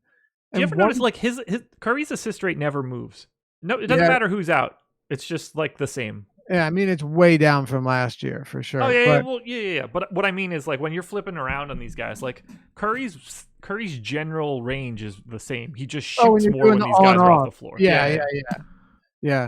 1.69 fantasy points per minute for Towns in this spot. So nice. I mean, if you're giving him, I mean, it's the Warriors. You give him whatever you want on a per minute basis, but I have Towns as a very good play today. I know you said you're coming in under on him. I am not at all. I'm getting a lot of Karl Anthony. Do you have him at 36 minutes? I do. Yeah, I have him at 32. No, 35. I have him at 35 minutes. Okay. They have not been playing extended run lately. One game in his last 6 north of 32 minutes. Yeah, but look at the blowouts. I get this feel like even Wiggins isn't playing the massive minutes that he had been before. 32, 30, 32, 33, 33. I think that they're tapering off of the 36 to 38 stuff. I think it's definitely a reasonable point to make. Two points though. One, if he plays 32 minutes, I'd still have him coming in around 55 fantasy points. Yeah. I've got him at 55 at 32 minutes. And number 2, here's another thing to think about. By the way, I got 20% CAD on DraftKings. I do not want this to sound like I'm getting none. Okay. Yeah, I hear you. So Ryan Saunders, head coach, interim coach of the Timberwolves after, who was it? Tibbs, after Tibbs got fired. Do you think that he may feel like he should be playing these guys good minutes in a home game against the Warriors? Because for whatever it's worth, this is it's a big game for the fans. Like you're coming, the good or bad, that they're going to pack the seats here because it's the Warriors. The good thing for me is even if I were to throw Towns at like 33 or 32 minutes, I'd still get a pretty decent amount of him. Yeah. And like I said, I got 20. We're projecting him at 32. I'm just coming in shy because I don't have those extra minutes. If I put him at 34, I probably get more than the field. Right. So I was probably underselling where I'm at right now. I do have him. I don't have him as massive chalk. Right. Fair enough. I do have a ton of Andrew Wiggins. So talk me out of that one. Dude, if you're worried about he's minutes, been terrible lately. If you're worried about minutes, this guy needs every minute he can get. Yeah, I gave him 32 as well. He's 0.81 FanDuel points per minute over the last 30 days. Yeah, Wiggins is not very good, man. You're really like the only argument I'm sure you would make on Wiggins is that he's cheap. I mean, outside of that, yeah, I don't know. I don't know what there is. I seriously don't know how to argue for Andrew Wiggins, especially if he's going to be seeing Klay Thompson defense or like that's a real tough one for me to get on board with. I don't know how I can outside of minutes, but is he going to play those minutes that you're worried about him not playing? Wiggins is not the biggest bust in NBA history, but good try, Brian Flame. So like I'm having Wiggins was the biggest bust in NBA history. Yeah, not even close. Probably I not can even name the a biggest lot bust. of busts. He's not even in the biggest bust in his own draft class. Yeah, did you say? Are they saying you said that? No, not at all. So no, of course, he's at 0.81 for the last 30 days. I'm gonna project him at a fantasy point per minute like he normally is. Wiggins? Yeah. And that's where I'm at right now. With no Rose and no Teague. I have a hard time not projecting him like he normally is in those situations. Well, wait, where do you have... By the way, Sam Bowie is not the biggest bust ever either. It's Anthony Bennett. I don't think Anthony Bennett is even close to the biggest bust. Not even in the conversation. He's a number one pick that played like 400 minutes. Not even in the conversation. I'm going to tell you why. If you say like Len Bias or something because he died, that doesn't count. No, hear me out. Hear me out. Because everybody but the Cavs knew that Anthony Bennett was a terrible pick. Anthony Bennett wasn't even projected to go in the top 15 of most mock drafts. Like, Markelle Fultz right now is a way bigger bust than like what I'm saying is Anthony Bennett wasn't even expected to be good by anybody but the team that drafted him. Like when he was drafted, everyone said, what the hell just happened? When I look at the biggest bust of like a first overall pick, I look at guys that came into the league and were expected to excel. I don't think anyone but the Cleveland organization thought that Bennett was going to be anything better than, a role player. Well, don't worry. It's all going to change when the answer to this question becomes Markelle Fultz. Wait, when the what? When the answer to this question eventually becomes Markelle Fultz, it won't matter. I just said that Markelle Fultz right now is the biggest. That's the name. That's the name I threw out there. Because Markelle Fultz, you can make the argument that Danny Ainge wanted nothing to do with him, but he was the consensus number one pick to start to going into that draft. Anthony Bennett wasn't a consensus top 10. No, you're right. But if you're talking about number one pick, then of course I agree with you that it was Anthony Bennett. But I would classify Bennett as the worst draft pick ever. Is there a worse number one pick than Anthony Bennett? You can argue Fultz, but I wouldn't. Into that Eugene Lan guy and like Nicholas Skidishvili and all those other weird assholes that got picked in that time where we were drafting international guys way too high with no information. Right. Like with Fultz, there's a lot of crazy shit that went down. So I still don't think we know. Maybe we never will. No, they didn't think that was going to happen, Nobody. There's a reason he was a relatively large consensus number one pick. Everybody wanted Fultz.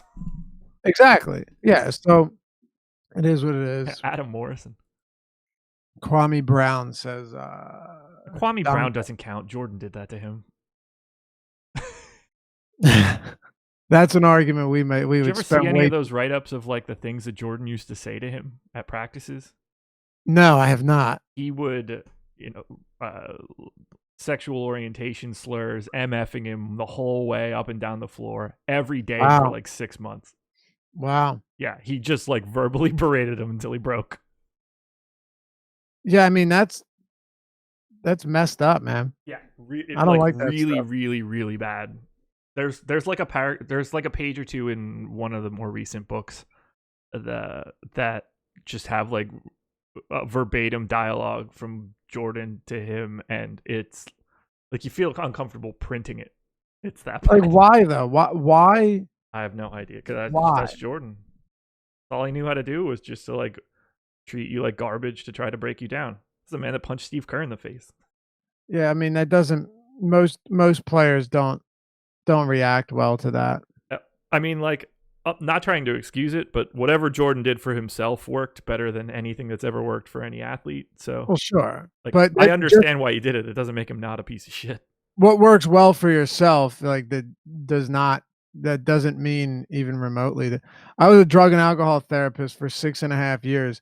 Uh, I I know quite well that berating them and telling them they're pieces of shit Not doesn't great. exactly draw out much encouragement. And I'm not trying to draw, a connect like a distinction or connection between the two, but it's there's still very many similarities there. You're not, by telling someone they're a worthless piece of garbage, generally speaking, it doesn't make them want to be better. I don't know. Maybe we'll see. Maybe it does. It certainly didn't with Butler and Towns, and No, from the sound of it, Jimmy Butler wasn't nearly as bad as Jordan to Kwame Brown. not somebody said not trying to excuse Jordan's behavior, but Kwame Brown should have stood up for himself as a pro athlete. Yeah, Kwame Brown was a teenager. Michael Jordan was the greatest basketball player that ever lived at the So time. that's kind of the thing. Damned if you do, damned if you don't, Yeah, right? no. If you don't, you're looked at as like, man, why didn't how could you not stand up for yourself? This was your career. And if you do, it's like, hey, asshole, that's Michael Jordan you're talking to. Yeah, not a lot of people were standing up to Jordan at the time. Right. Best laid plans and all for Kwame Brown, but I don't get the sense there were a lot of 18 and 19-year-old kids telling their boyhood idols to fuck off at a practice. Right. Everybody loved Jordan. Like every kid that made the NBA for 10 years probably had Michael Jordan as a favorite player. Yeah. And generally speaking, like, you're right. Stand up for yourself, of course. Yeah. But when it's coming from Michael Jordan, what are your options? Like what? He's like a part owner of the team at the time. Right. Okay. So I love Steph Curry tonight. I have some Kevin Durant on FanDuel. Can you talk me off of Draymond? Well, let me just say first, Kevin Durant, his prices come down significantly. I'm still not huge on Durant. I'm getting very limited amounts of Durant, even at a discounted cost. So just throwing that out there. Curry, on the other hand, different story. His numbers without Cousins are shocking. I mean, they really are. It's a huge uptick in usage and per minute production. Cousins has made a big difference. And that happens when you have a bunch of high usage guys in the lineup. You can only, you can only do so much. So, I like Curry. As far as Dre goes, I know you mentioned before the show that you have quite a bit of Draymond Green. Look, that's fine. I'm not going to talk you off of it, but Cousins hasn't really made a big impact on Draymond Green this year. Okay, I gotta completely disagree with you. Okay, go ahead. Pull it up here. All right, with Cousins off the floor, Draymond Green over 509 minutes has been a 1.03 fantasy point per minute guy. Okay. Which is essentially where I have him, giving him a mild boost for the pace of this game in the defensive matchup. I'm only projecting him for like 7.5 shots, which is relatively normal for him. I have him as a 29% 3-point shooter. Again, like I don't think that I'm getting him at some sort of ridiculous 3-point rate. He's just simply 6,600 on FanDuel and 6,300 on DK. Probably plays 35 minutes here, potentially more. He sees a ton of time, and he's been a point per minute guy with DeMarcus Cousins off the floor this year. Okay, yeah, I have a really difficult time not projecting him at the very least at that level. I have him at 1.00 with Cousins off, 0.9 with him on. So yeah, there's an improvement there. I don't think it's it's massive, but it's not. Okay. The thing that people will see is that he's been at 0.85 over the last 30 days, and it's like, oh, Draymond's been garbage. Yeah, Draymond has been garbage. He's also not priced high any longer. And, like, there's a big piece of that lineup not in it today. Yeah, I'm not going to argue against Draymond Green, but look, I haven't projected at a fantasy point per minute. How many minutes do you have him playing? 33. Okay, I have him in, like I said, I have him in at 35. Okay. Yeah. I mean that's fine. It's reasonable. He has been playing, pretty solid minutes. If I were to bring him up, that would be a bit different. But right now at 33, I haven't projected to 33 fantasy points. So like he's at 6% ownership on DraftKings.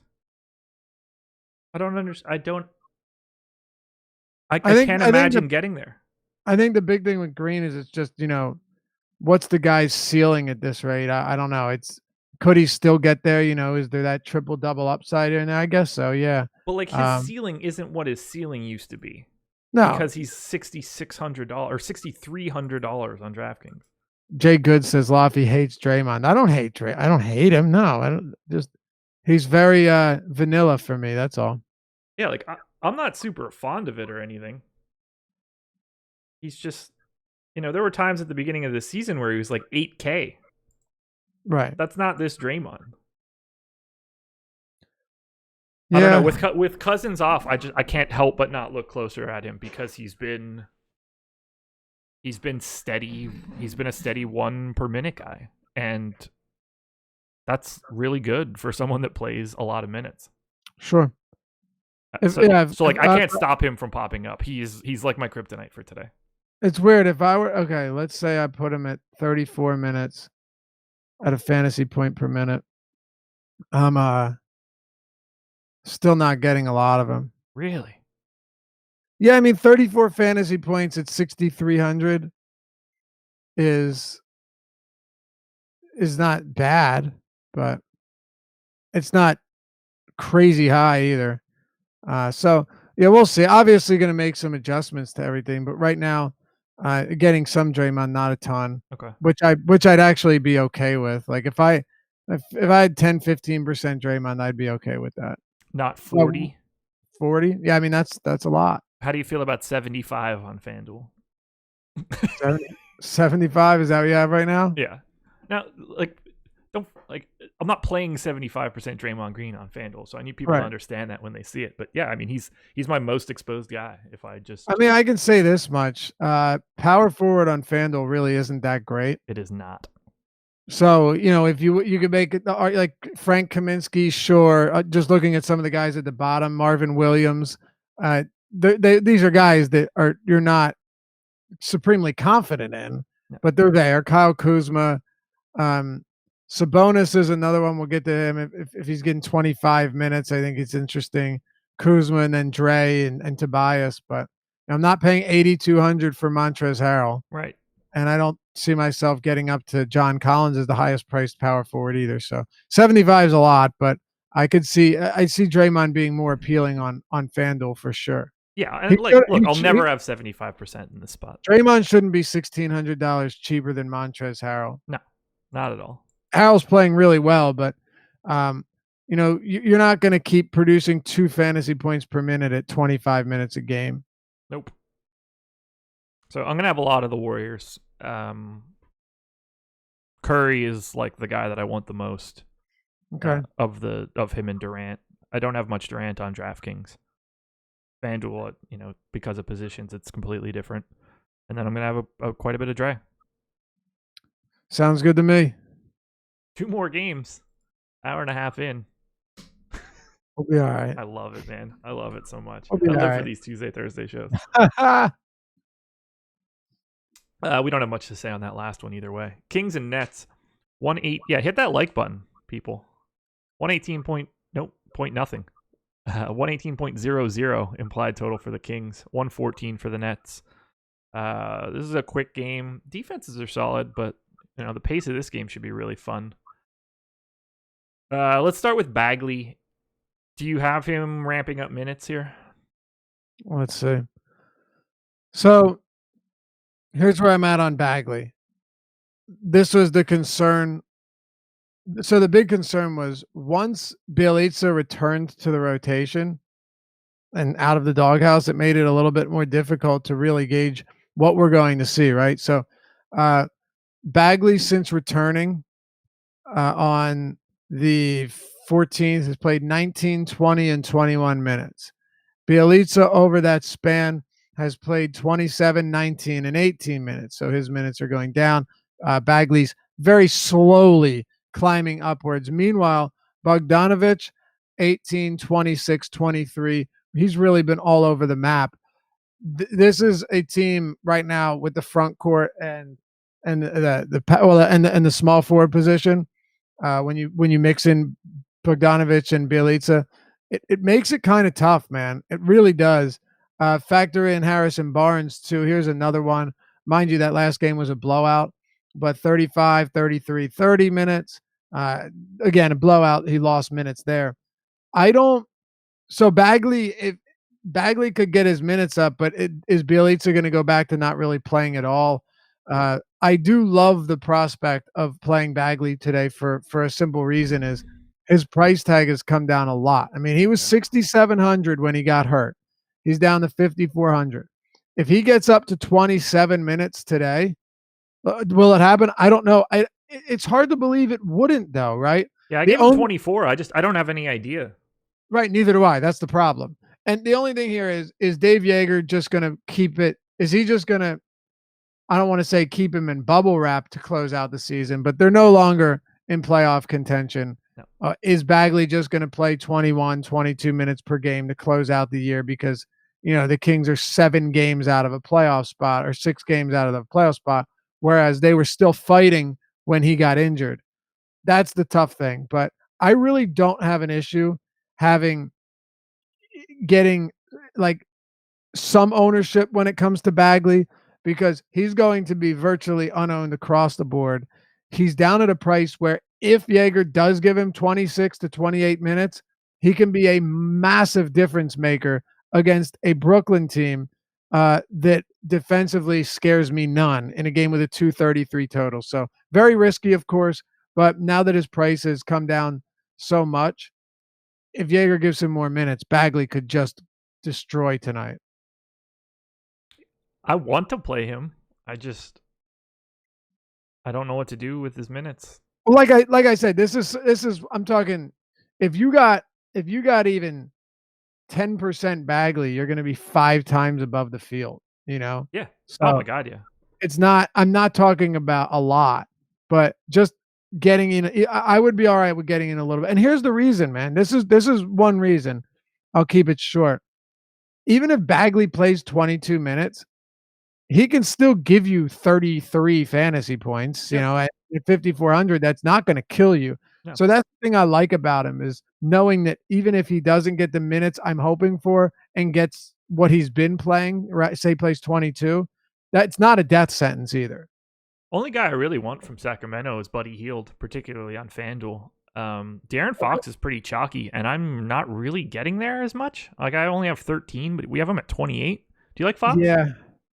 I have my initial crunch. I got a lot of De'Aaron Fox on DraftKings. Yeah.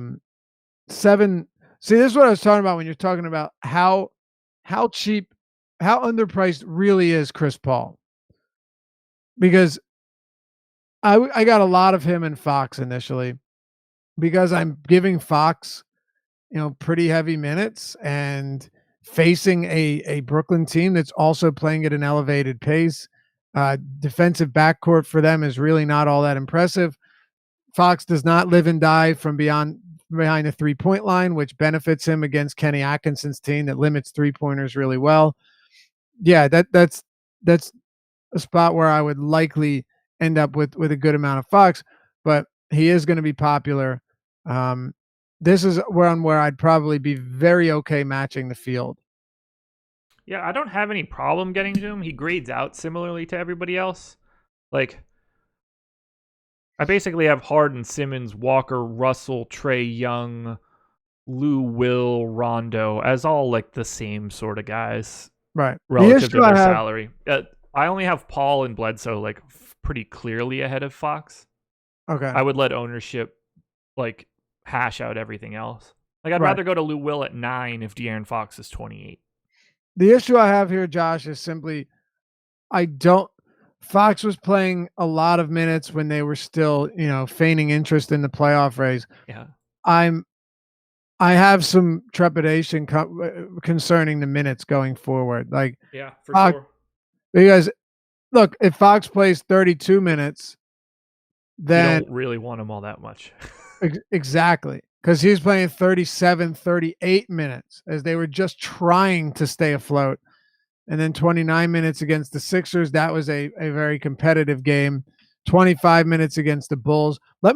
Just quickly before we move on, I do want to pull that game up and see what his rotation looked like in the first half. So Fox in the first half played 11 minutes and then didn't come back in 12, 13, 14.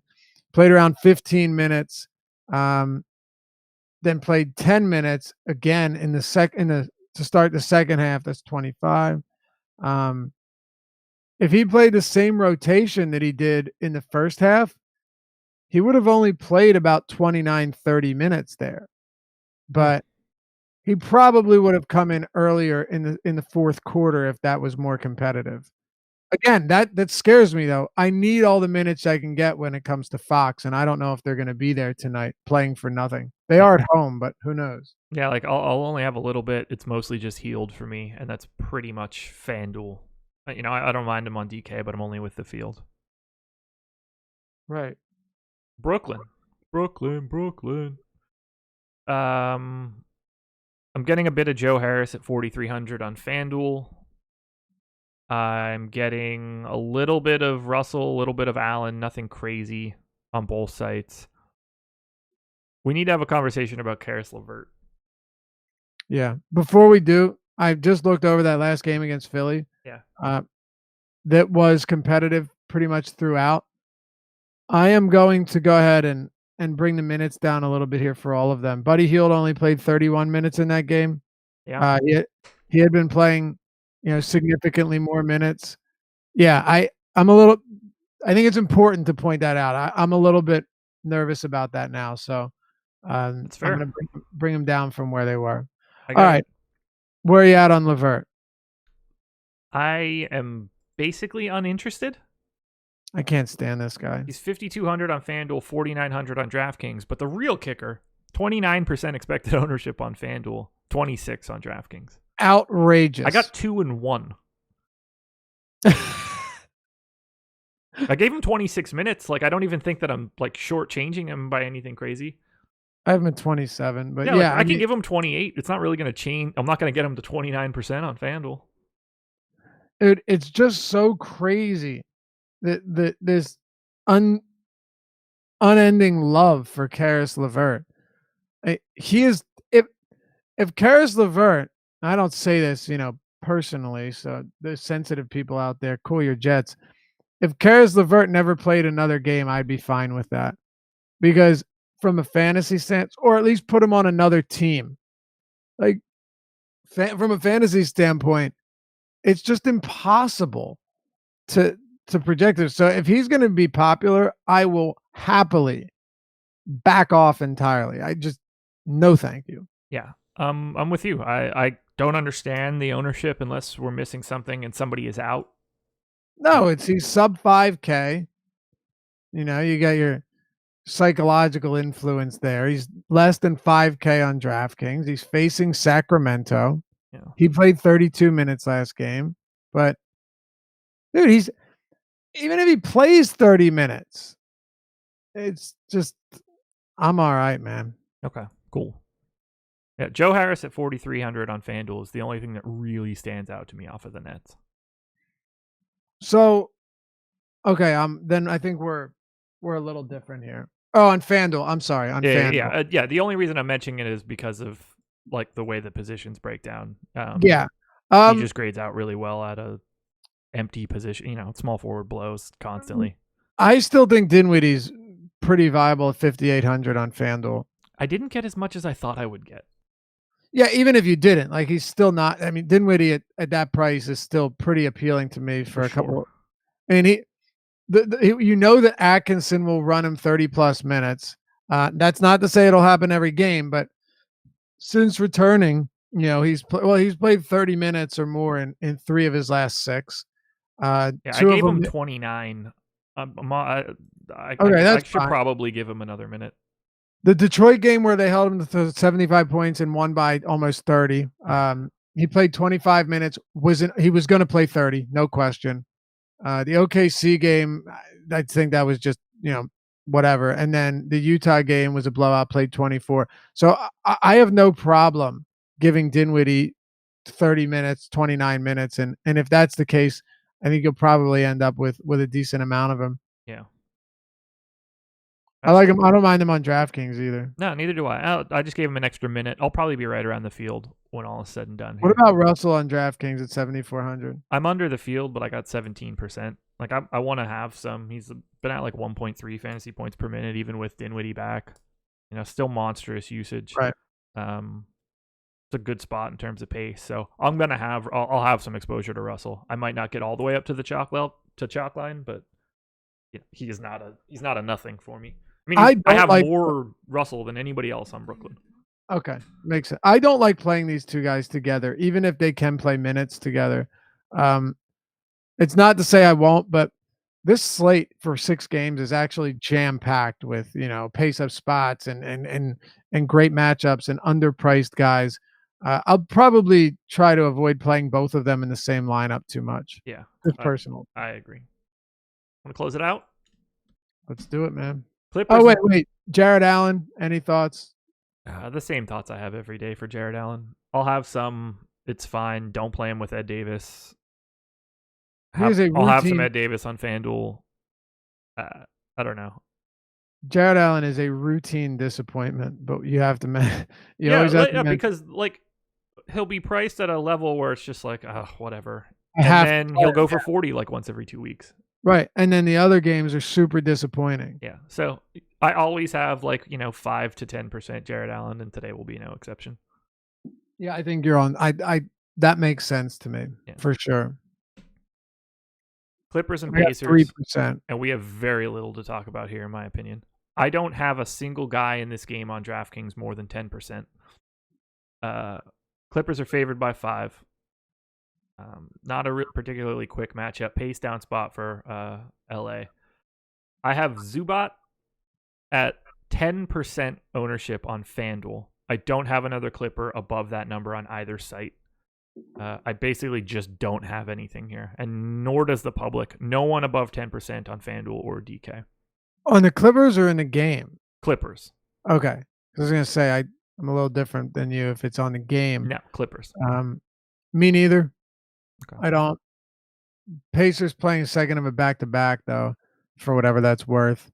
When it comes, okay, so just from a pricing standpoint, I mean, Harrell's 82 on FanDuel, which is pretty wild. DraftKings, he's 6,600. I get it. I don't think that's crazy, but I still did he's not. At 2% ownership. Yeah, I'll be honest, I still didn't get much Harrell at all. I have zilch on draft. Yeah, and you would think like, oh man, I'm gonna get more, but I didn't. Yeah, I think I'm with you on this one. Okay. Lou Williams, and I just throw it out there. Lou Williams is always a capable slate breaker, but that's going to be you manually placing him into lineups for sure. Yep. Like you're not going to land on Lou Williams on this slate, especially when you're getting price points like Fox and like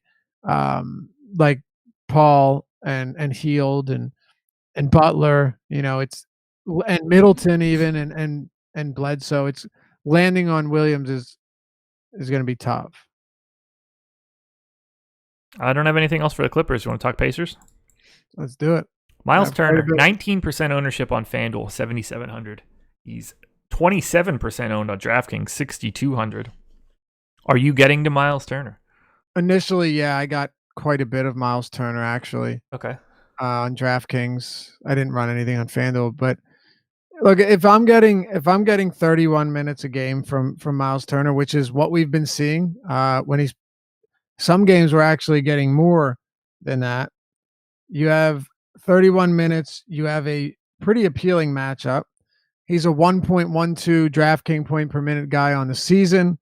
Factor in the matchup here against a porous rebounding Clippers team, a pace up spot for this Indiana team for sure.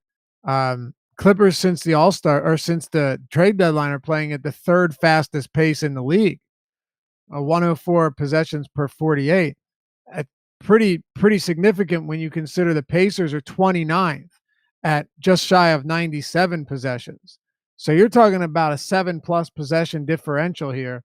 More rebounding opportunities against a bad rebounding team. Plenty of shot blocking opportunities here. Actually, if you take a look at blocked shots, here's another thing. The LA Clippers have had their shot blocked more than any team in the league this season. That's right. Tied with the Hornets, actually. No one has been blocked more than the LA Clippers this year. That bodes pretty well for Miles Turner, if you ask me. Yeah, sure. I actually faced him earlier this season, had 6 blocks and 4 steals. Yeah, I just think in terms of a couple of things. One, what he does really well, block shots, perfect matchup.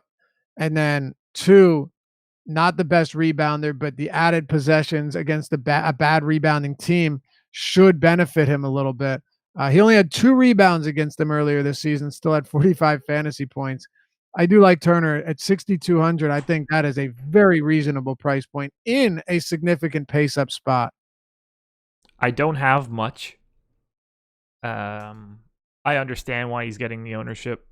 I don't entirely disagree with it. It's just like there's just so many dudes with his eligibility in a $1,000 range of him that it makes it so difficult for me to prioritize anything. Yeah, I mean, look, I get it. I like Miles Turner quite a bit more than you do, though.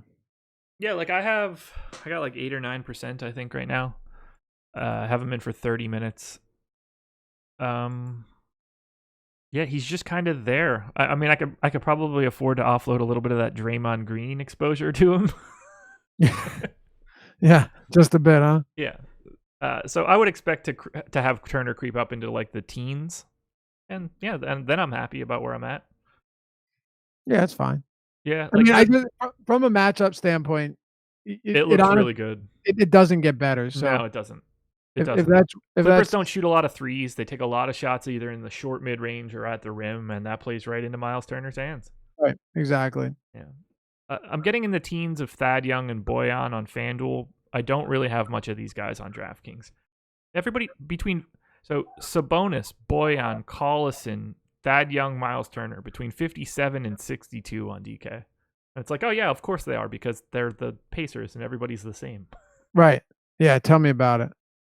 So like, I'm not really getting too much from Indiana on the DraftKings side. I would expect to have, I don't know, 1 Pacer in most of my lineups, but no idea who that should actually be. I like Sabonis enough in tournaments. Really don't have an issue with him at all. Like if I were to project Sabonis for even 25 minutes, I'm probably going to get a decent amount of him. That's what I have him in for, 25. You have him in 25 minutes? Yeah. Yeah, I mean, on the season, he's a right around 1.3 fantasy point per minute guy. So, if you're giving him a bit higher than that in this specific matchup, even in 25 minutes, you're going to get him around 33 fantasy points or so, which I think is pretty reasonable here. Obviously, I'm not interested in playing him alongside Miles Turner. That isn't to say that both of them can't both have big games.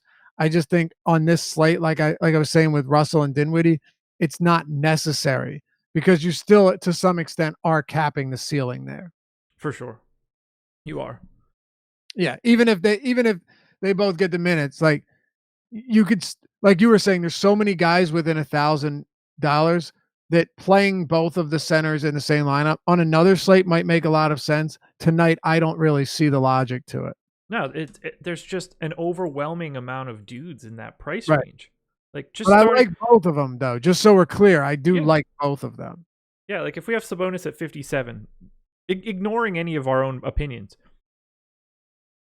Inside of $1,000 in either direction: Harold, Draymond, Miles Turner, Thad Young, Kuzma, Dedmon, Barnes, Jared Allen, Marvin Bagley, Willie Cauley-Stein, Avaka Zubac, McGee, Mirotic, Marvin Williams, Kaminsky. Like, that's just, there's like 9-10 guys in that range that we talked about as like having some ownership and functional plays. I'll even throw Brook Lopez in there. CJ Miles out for the season. Unless you mentioned him and I just missed it, but yeah. Who do you have in there? No, I said I'll even mention Brook Lopez in that tier if you missed him. Oh, I did miss him, but yeah, of course. So there's a lot there for me. Right. By the way, this is a huge game for the Pacers. Yeah, very huge. Huge, because if they lose this game, then you're in trouble. Now Boston lost yesterday. That's pretty big for Indy, but you want to get this game to keep pace, because if the Sixers win and you lose, you fall 3.5 games out, and then it starts to get uglier, and then by the time you know it, the Celtics are catching up, and you dropped from the 3 to 5 seed pretty quickly. So it is the second of a back-to-back, but just in terms of minutes, that's the thing. Like with the Kings, by the way, you had mentioned that Eric Gordon plays today, rests tomorrow. There we go. But there are certain teams, right, where you have, like the Kings, we don't know what Jaeger's going to do. We know what out. Yeah, Shumpert out as well. We know what Nate McMillan's going to do, at least in terms of they need to win. It's an important game. The Sixers want to win. It's an important game. That stuff's pretty relevant down the stretch here for sure. Absolutely. Take Shumpert's minutes out, give them directly to Daniel House. I know, right? Anybody, it doesn't matter who's out, just give him the house. Yeah, I did. He's got 22 now. Yep. Anything else for the Pacers for you? Not for me, no. Any Collison? 0. 0? Yeah. I wasn't sure if where did I come in on Collison? 3%. Yeah, I don't. Just not there. Not a lot of late night hammering. God, I'll tell you, there are some games that could really just like totally change the direction of everything. Yep. This one, if Giannis is out, that the whole scope of the slate changes. You have Milwaukee, you have Bucks, Lakers, Timberwolves, Warriors. That game could be pretty wild. Yeah. 230 total in that one. Brooklyn, Sacramento, 233 total there. Even Houston, Atlanta's got a 231.5 total. 1, 2, 3, 4 games have 230 or higher. I think one's a 229.5, but we'll call it 230. So, for a 6-game slate, there's a lot here. There really is. It's a good slate. I like it. Sure is. Hit that like button, people, on your way out the door. NBA Strategy is the promo code, 50% off your first month. We will have Ben Rasa and Tim Frank talking about the Valspar Championship today at 2:30. So if you're interested in golf, check that out. Lofty and Adam will be back at 5 o'clock for the deeper dive. Adam will have the deep dive out 5 minutes before that starts. And then Tuesday remix, myself and Chris Spags taking you all the way up to Live Before Lock. No Fast Eddie Fear today. Taking the night off for his wife's birthday. So happy birthday whenever that is to Mrs. Fast Eddie. 2 hours. 1 hour, 58 minutes, and 40 seconds. We did it, man. Not bad. We did it. And we probably could have did 2 more hours. Oh, yeah. I got nothing else. You good? I think we're good to go, man. I'm all talked out. Me too. All right. Best of luck, everybody. We'll both be back later today with alternating dance partners. So come check it out. Later, everybody.